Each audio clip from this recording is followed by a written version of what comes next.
Alright, I said in the last video that I made about this topic, I said I was going to do another one going through the responses to the honor code change, or I guess the clarification on what the honor code change does and does not mean.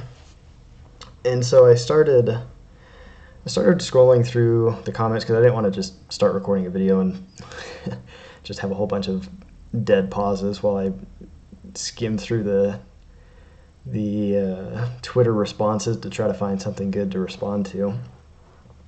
And I started to realize that the issue that I'm trying to address isn't necessarily going to come from responses people have, because what I want to identify is the core issue at play. And I think there's really two main factors as to why this whole thing is, one, even happening, the whole LGBTQ activism and protesting and stuff, why that's even happening, and then why the wording change in the honor code caused so many people being led on and fed by the honor code office counselors to believe that it meant that gay students could date. So I think the first thing that people aren't understanding, and this hasn't been done very well, I don't think, over the years,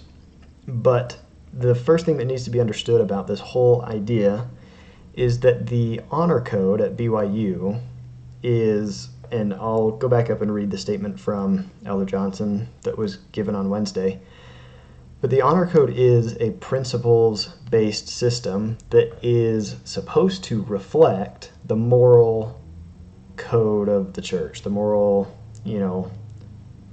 understandings from the church's perspective. So and granted, I fully admit the honor code in a lot of ways is a joke. The honor code office, I don't know, I've never actually been there or talked to anyone that works there. I just know that some of the things that have been in the honor code in the past are ridiculous and whatever. And I'm sure a lot of the stuff that's in there now is ridiculous. I think, for example, I think it's stupid that we have to shave, that you can't have a beard or whatever. So there's a lot of stuff in there that's not representative of the moral code of the church. And so I think all of these things I've said, this is all kind of the first issue, that the honor code is, in theory, supposed to be a reflection of the church's moral code. There is a severe miscommunication in that aspect of itself, but also that there's so many other extra things in the honor code that are pertinent just to BYU that it gets, I don't know, I guess lost in translation, that's the original intent and purpose of the honor code. So I think that's something that should be changed, whether that is at the BYU level saying the honor code is just going to be there as an administrative function to ensure that the moral standards of the church are being upheld, or if they're going to say the honor code is not a representation of the moral standards of the church, it is BYU's own thing. And that's why we've got all these extra policies and rules and whatever. So, I mean, there's probably more options than that, but I see that as being something that would help solve this problem. Not the one that's already happened per se, but any further misunderstandings in the future could be resolved by making that distinction about exactly what the honor code is supposed to do, and then just doing that. If the moral code, as it's currently set up, or the moral code, if the honor code office, as it's currently set up, is supposed to reflect the moral standards of the church, then just do that. No extra rules. You're allowed to have a beard as a member of the church. So no more shaving policy, right? If that's what you're going to set it up as that, and just stick to the moral standards of the church. Otherwise, you need to very specifically clarify that the moral standards of the church have nothing to do with the honor code office and the honor code itself at BYU. And that's what allows you to have all these extra rules. See, because if you have that distinction, one way or the other, then you'd understand. So, for example, if the honor code is just a representation of the moral standards of the church, then there's almost no way that you could misinterpret the wording of the honor code change, because the moral standards of the church has not changed, as evidenced by Elder Johnson's letter to the school. Homosexual behavior is still a sin. It's not acceptable within the church, and so by extension it's not allowed by BYU.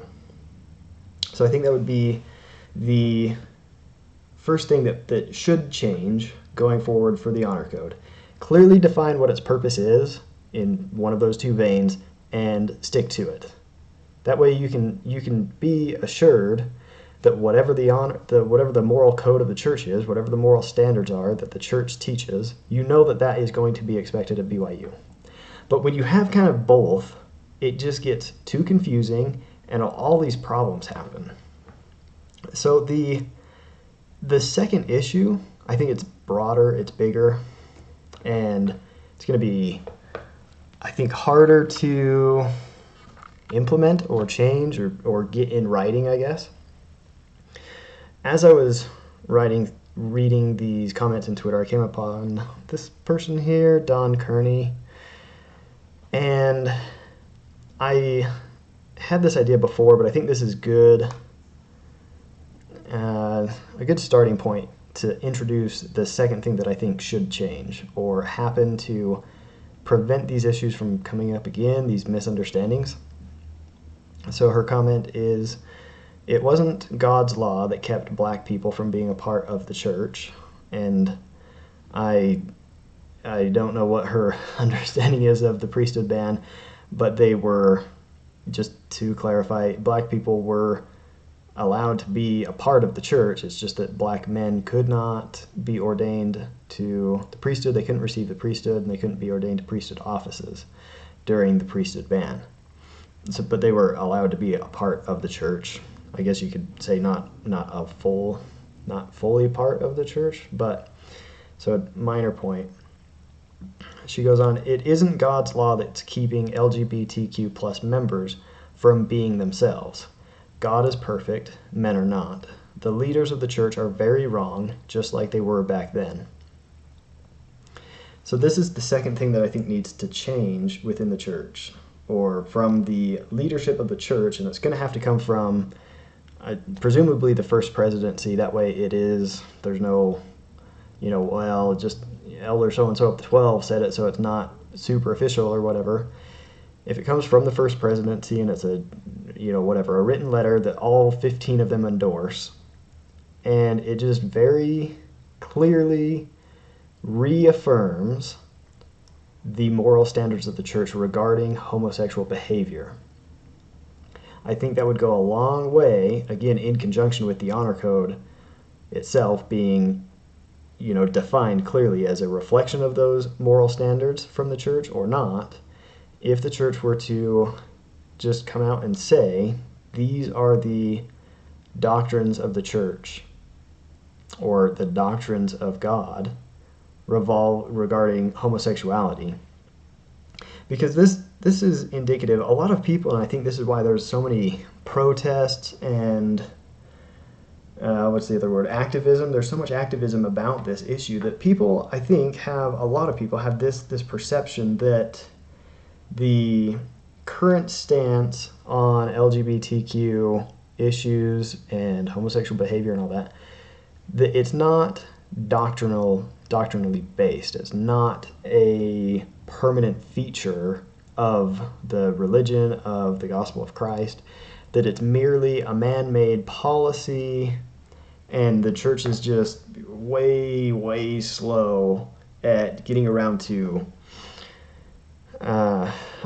accepting the lifestyle choices of this community, right? So if you have the stance that it's not doctrinally based, then it would make sense to protest, to be an activist, to just try, right? Because if it's not a doctrine, if it's not a key fundamental foundational principle to the kingdom of God, then that's all you need to do. You just need to protest. You just need to get out there, make your voice heard, and be I don't know. I don't want to say a thorn in the side of the church leadership, but that's essentially what you would have to do, right? If it's just a policy, a man-made policy for whatever reason, then you just got to keep pushing and pushing, and eventually it will change.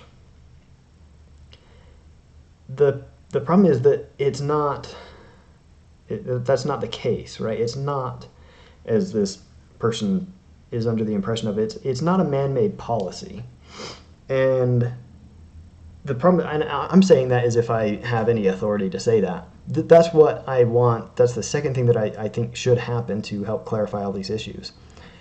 If that is the case, which, I mean, I'll be honest, I fully believe that is the case. This issues about sexuality and the family, the law of chastity, that is completely separate from the priesthood ban, and so there's not a whole lot of correlation there. But I fully understand this idea, and it's not just the priesthood ban. There's been all kinds of other policies that the church has had, and let's not talk about the Honor Code Office or BYU, but just the church generally.